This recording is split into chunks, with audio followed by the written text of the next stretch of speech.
6:35. Ako ang tinapay na nagbibigay buhay.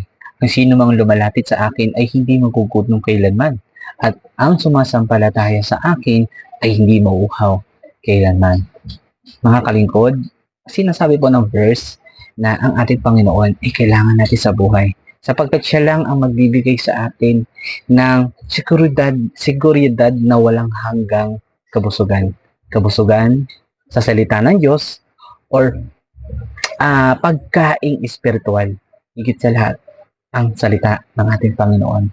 Mga kalingkod, importante po bilang isang tao, lalong-lalo na hindi lang dapat sa pagkain tinapay, kundi ang pagkain spiritual din ay kailangan din natin gawin, sapagkat ang ating espiritu, kung ito'y pinapakain po natin ng salita ng Panginoon at nauuhaw tayo sa salita nito, ito po ay magkakaroon ng impact na mas lalo tayong mapalapit sa Panginoon.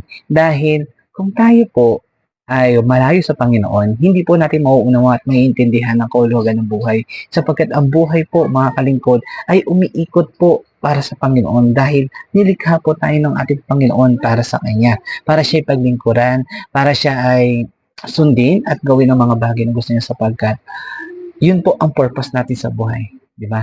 Mga kalingkod, importante po ang ating Diyos sa ating buhay.